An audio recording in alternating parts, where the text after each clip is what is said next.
Hi, welcome to the Stitch TV show. I'm Lynn. And I'm Pam. We're happy you're joining us today. The Stitch is an online quilt talk show, the perfect soundtrack for your sewing room.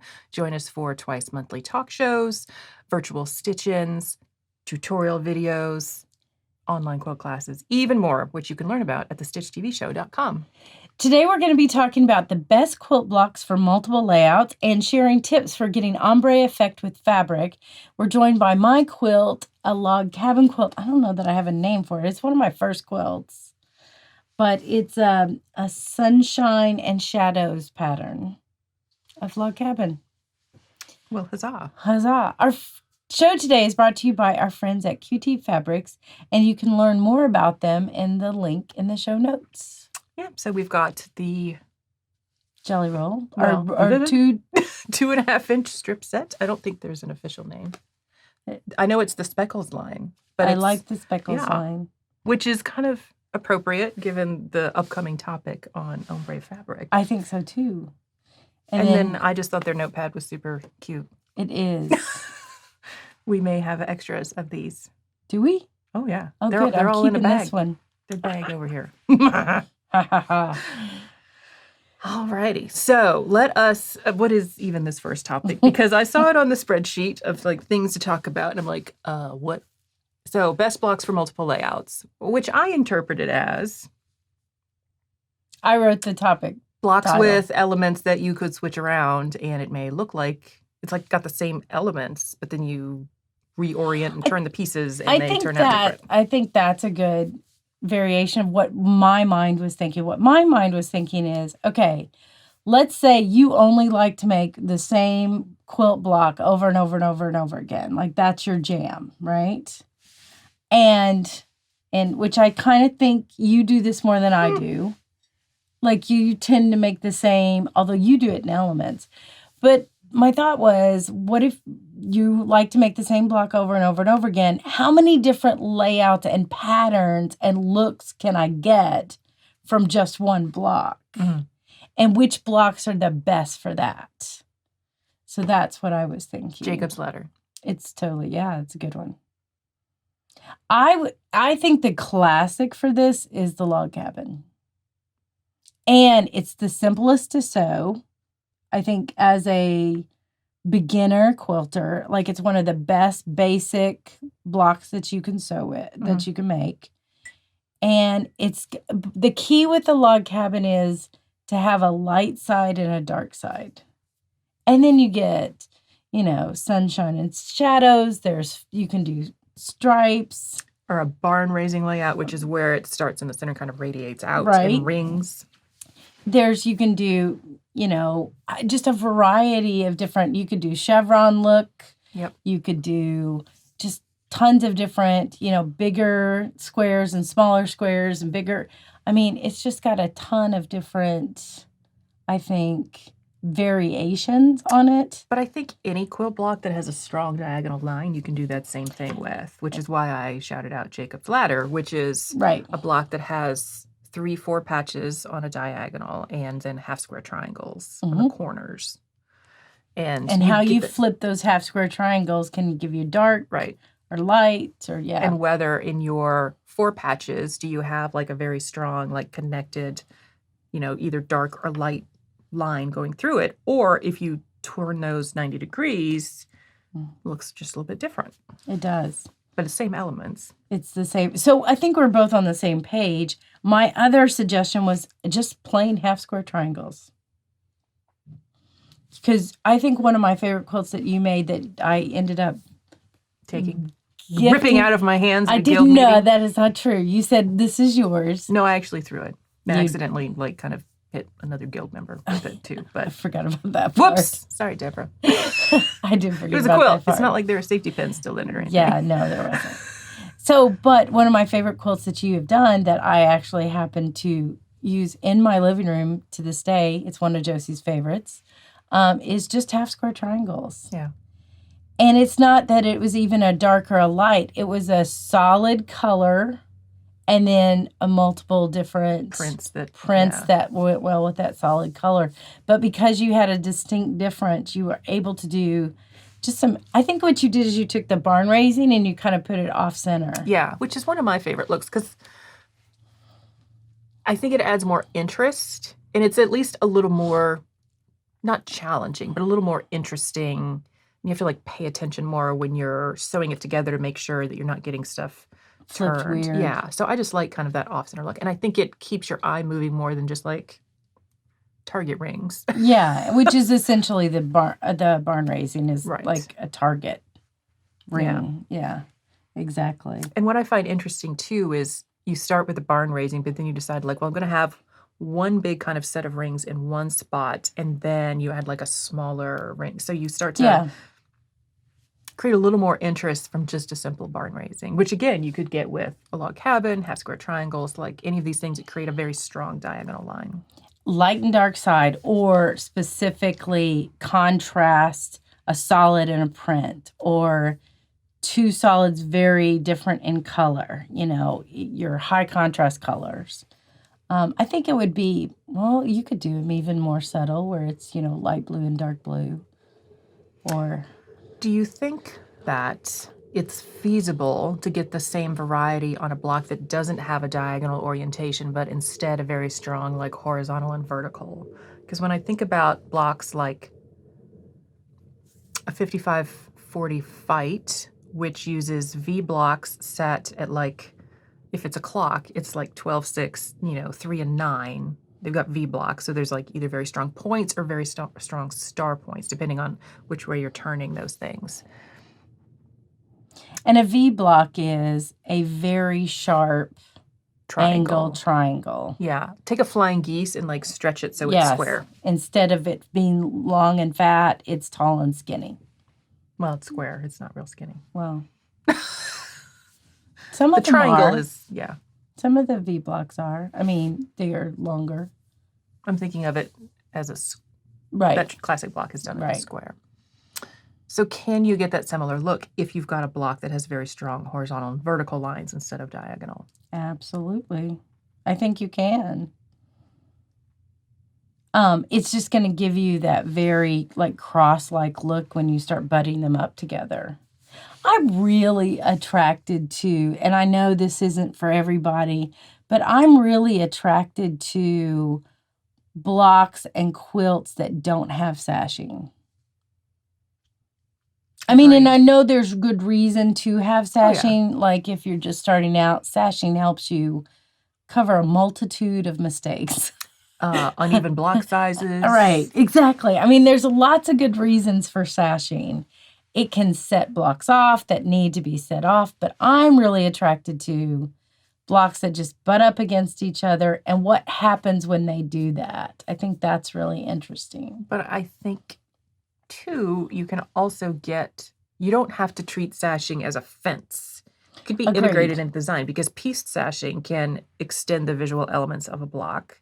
Right. And then create that kind of blend with even a different block that's set next to it. Or if your background is, white and your sashing is white, the blocks float. The blocks float, which is really cool. And then you could do that like cornerstone in the sashing, which makes it look like you have these little dots of color.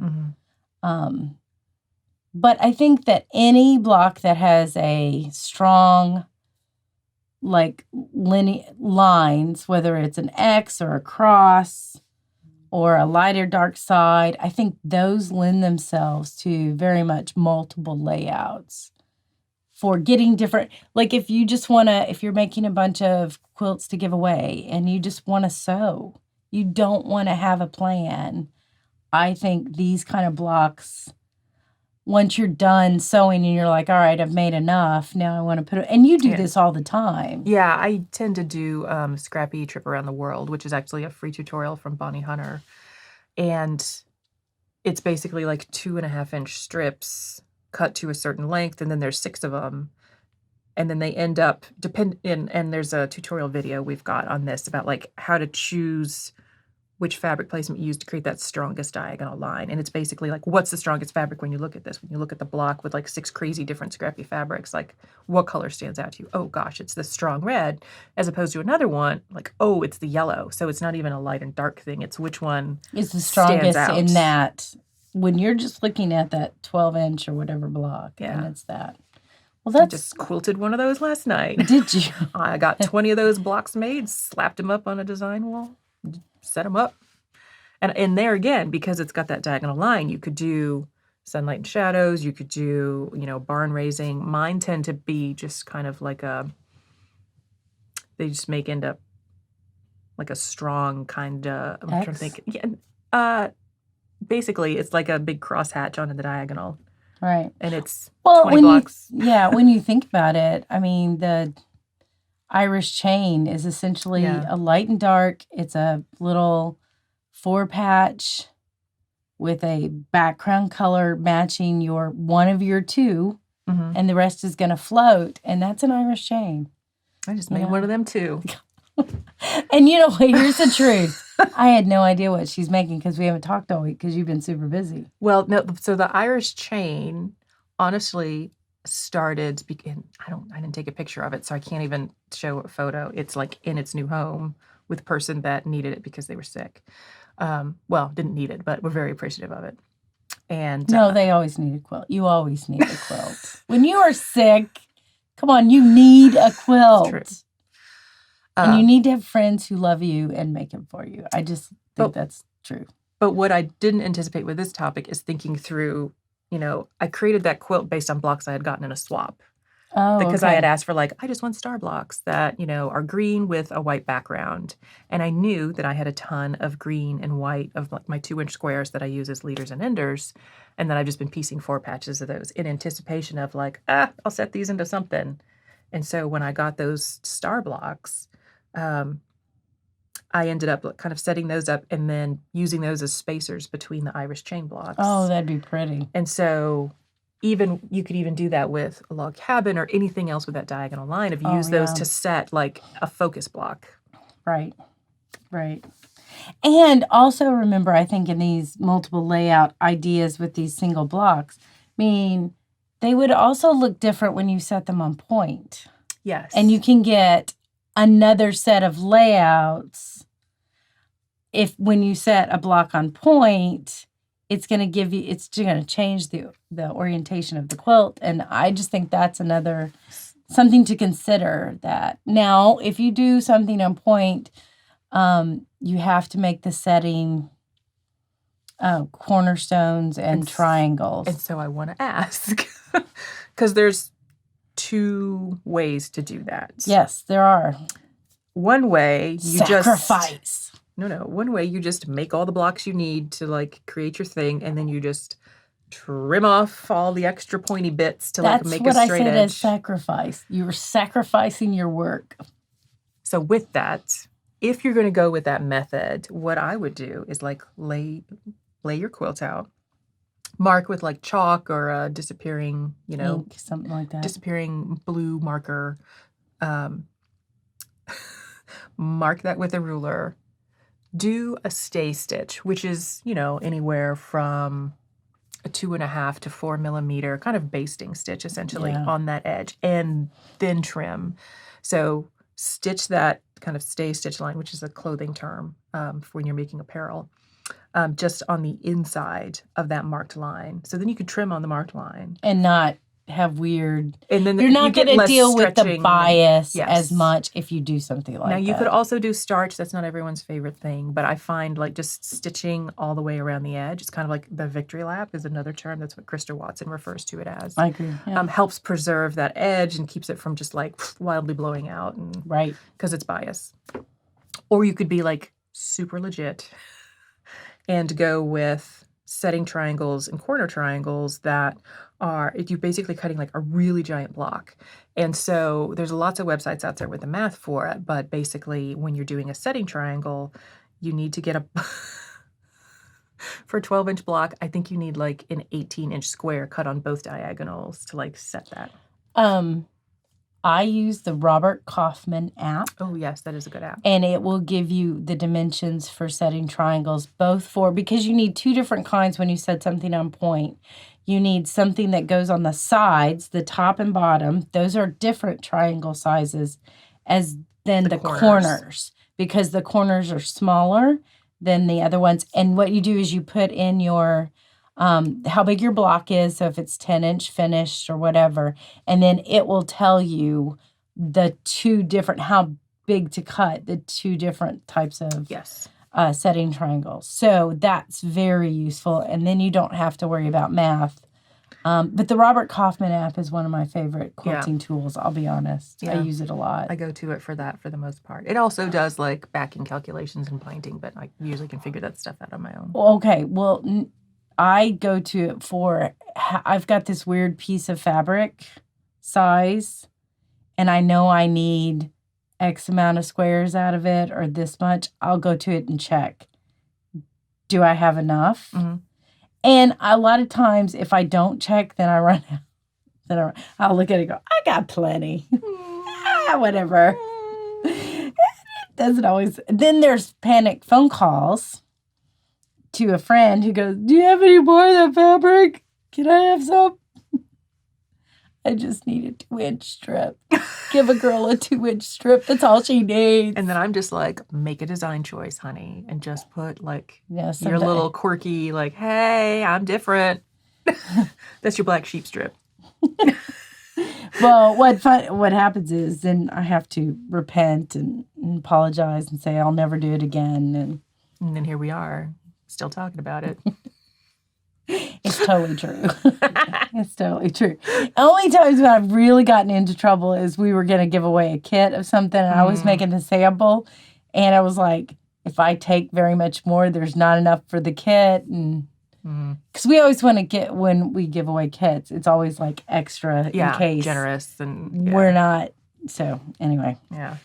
So there it is. There it is. So I liked thinking about this idea, and I just wanted to talk to you about it from the standpoint of, because I know we approach it differently.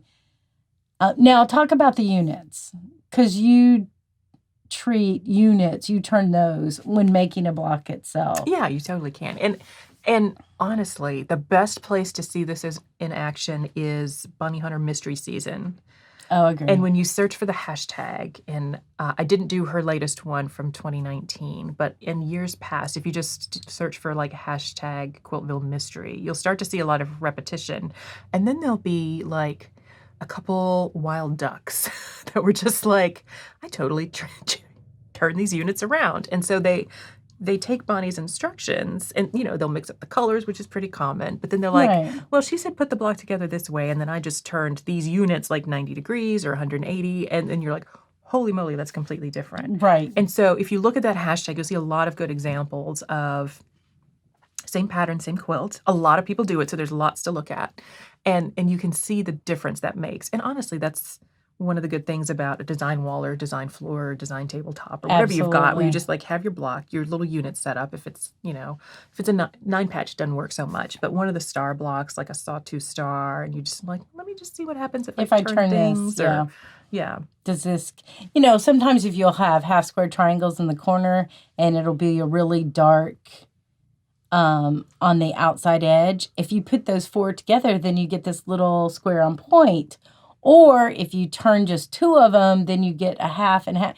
So it's really kind of cool when you play with it like that. Major suggestion here, pro tip, take pictures of each variation so that you can go back and you can scroll and go, okay, this one or this one, this one or this one. And you do like it's an eye test at the optometrist's office. A or B. I don't know. They're the same. It looks the same. I always hate those questions. I'm like, I don't know. I feel like I'm lying to you. A, maybe? So like a low-tech solution. Okay. Which is something I do is, I'll get it up on a design wall or just someplace where it can rest for a minute. And then I'll go do, take a break, get a glass of water, empty the dishwasher, whatever. Walk into the room and like surprise myself with like, does that look good? Like, do I like it? And I'm just like, no, then I know. So it's much more of like an intuition gut thing, which is really not usually my jam. But I find that to be helpful, especially like take a step away from it. Oh, come back. I do that all the time. I let stuff live on my design wall and I just kind of walk by it and then go, all right, do I still like that? Do I not? Like there's a quilt up there right now. It's like, I like it, but it's not my favorite. I think I want to. So now I'm struggling with, I made these blocks to go together. do I break them up? And I'm like, yeah, I think I'm going to. Put a piece sashing in there. Actually, I have to make a baby quilt, and I think 8 of those blocks are going to come out and be a baby quilt.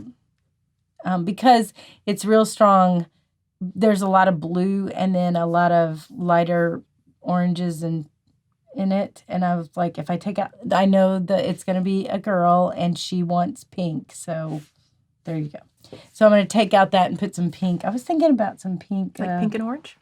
Yeah. That's a cute, like, is the baby due in summery kind of time? Because that's like a good, fun, like. It's due next month.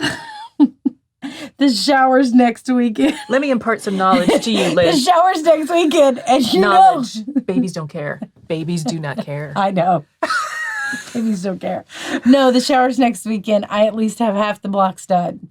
I would have all the blocks done if I agreed that the blue blocks go in this, but I think they're not going to. But it's not going to be big, though, too. It's only going to be like 16 blocks, because I'm thinking. Babies are small. Babies are small. They're not going to need a big. And I have some cute pink minky. You know how many babies have written letters to their congressman about grievances? Zero. So those babies are going to pipe right on down. They don't care. Anyway. All right. Well, before we digress too much further. Now we're going to take a closer look at the log cabin quilt, and we'll be right back.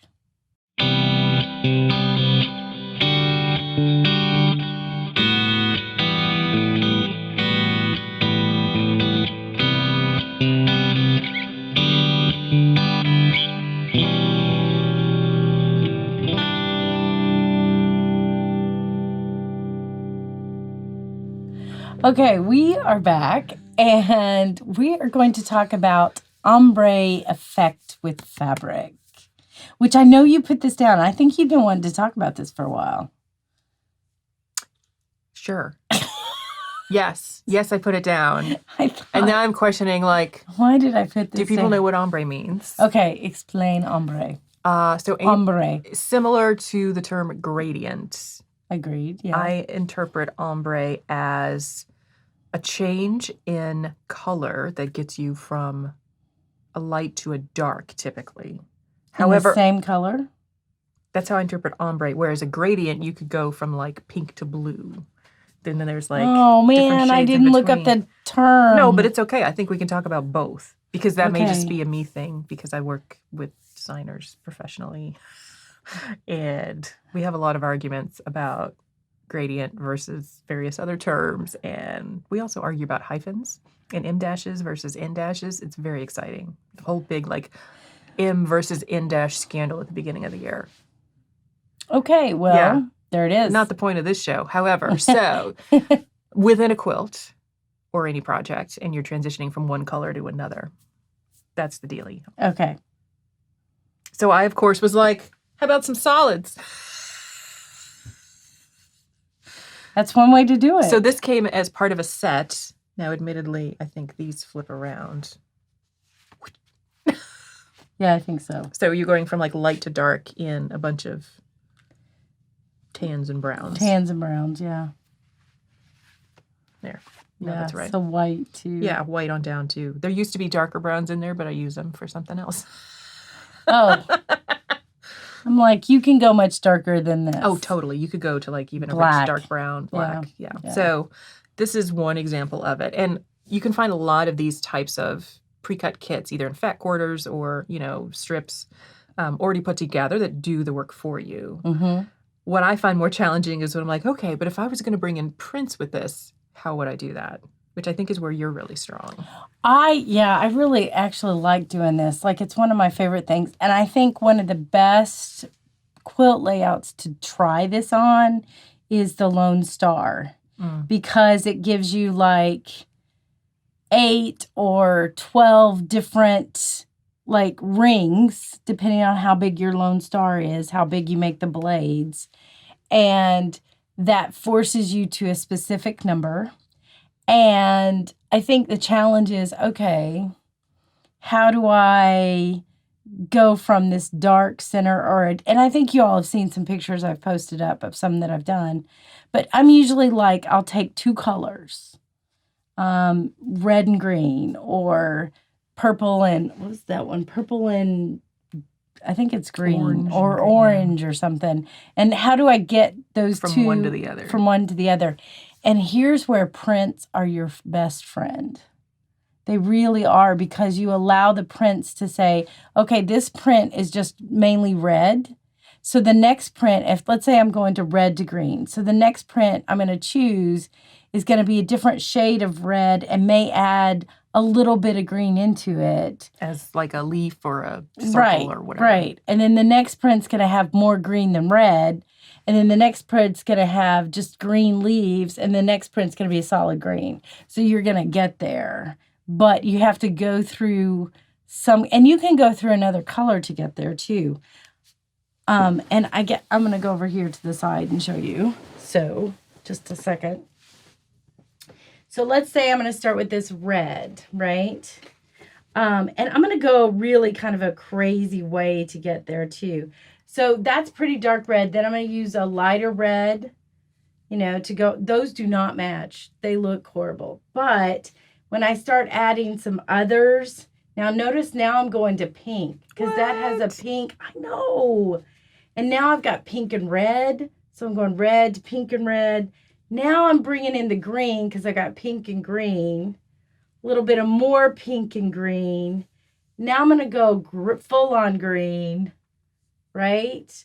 And then I'm going to pull in some weirder greens, and then I'm going to get to this. Now, I think another one would be in there, but if I were just doing that, now I've got this blend from here to here that I think is unexpected. And this is where these become really important. And you could stop there, and I think that's super cool. But this is where you play with your stash. You play with, and none of these are from the same line. None of them are from the same manufacturer. None of them are from the same year. Because I think you'll notice that a lot of times we have color trends. Mm-hmm. And, you'll see the same kinds of colors even across manufacturers and across. You'll get locked into mustard and they're like, no, I really just want like a yellow. Yeah. And it's really, but I think you see that in clothing too. Yes. Like mustard has been a huge color for the past couple of years in shirts and cardigans and stuff. And I have been in heaven.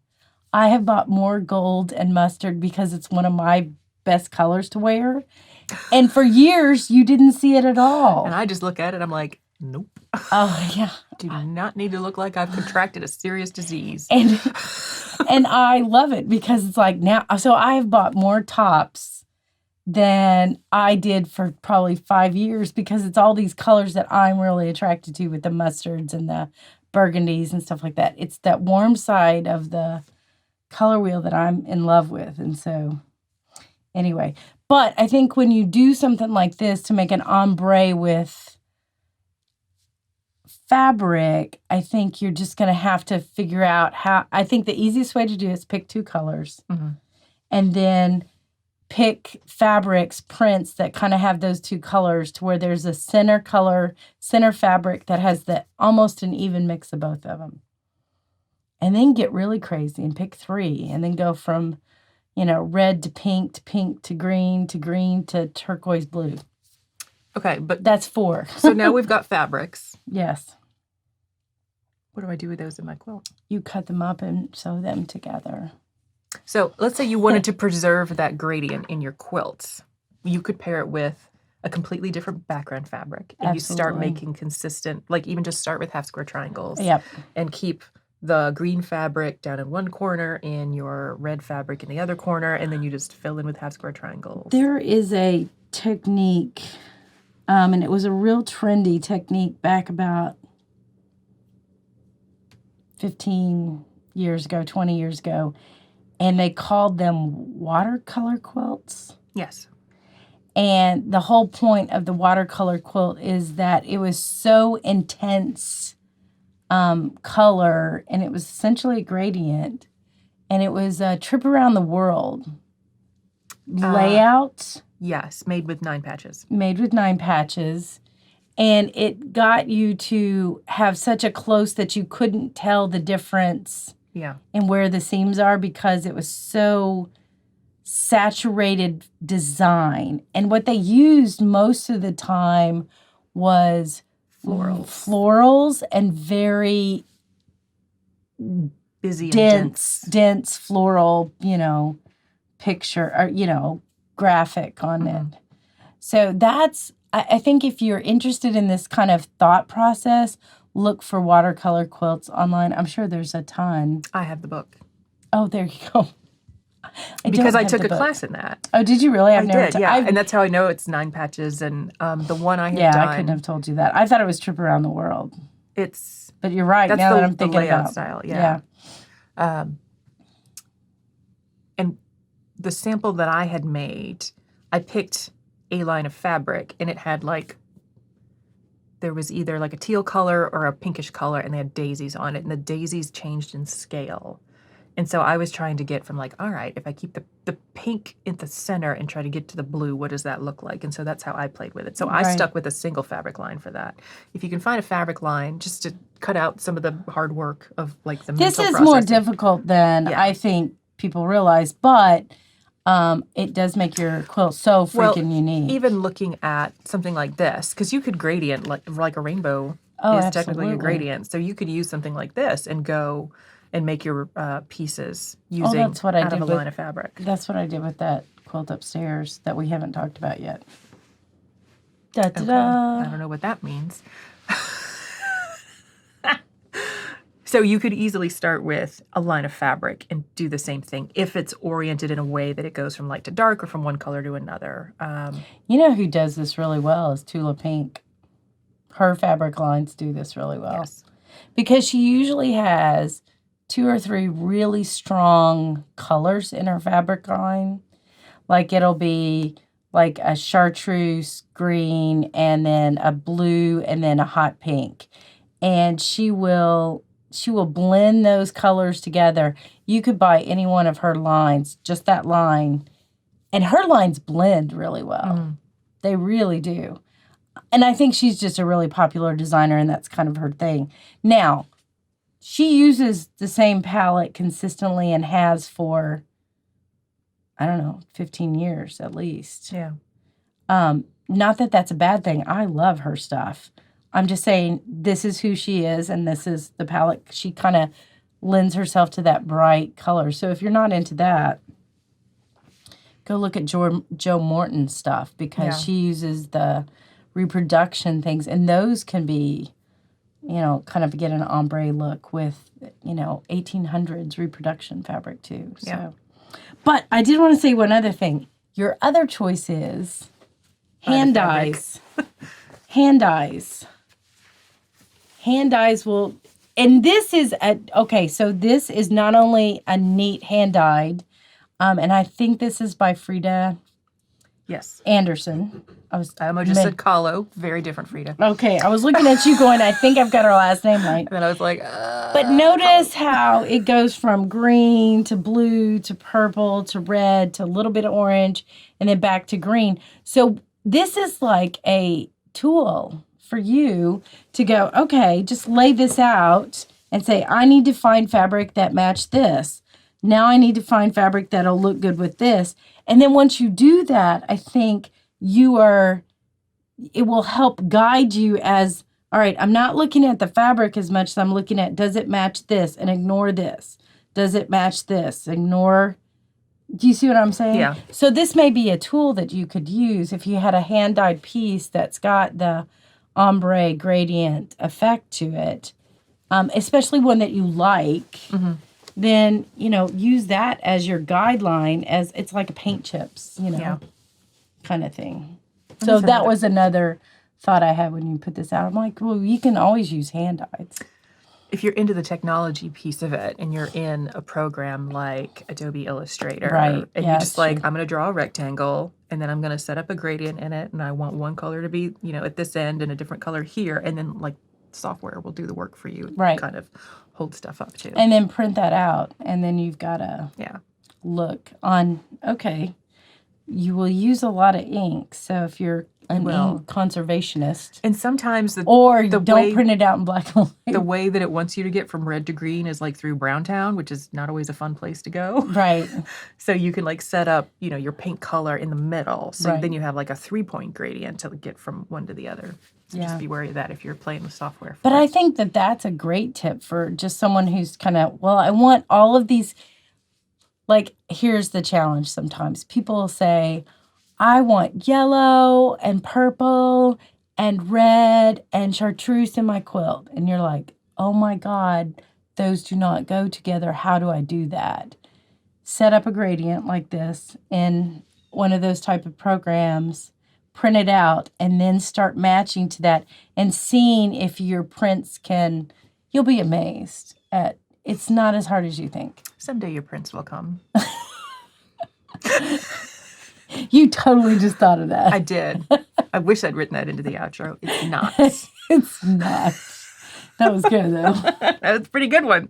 It was. So hopefully they've gotten some tips. Use hand dyes, use the thing. I think that's, gradients are fun, or ombres, or and whatever we're calling it. And even if you never commit it to a quilt, it can still be a fun, interesting exercise to go through. Oh, absolutely. And reorient you to a positive place of what's in your stash, because that's an easy way to bury some ugly fabric that you're like, I don't know what this is for. Yeah.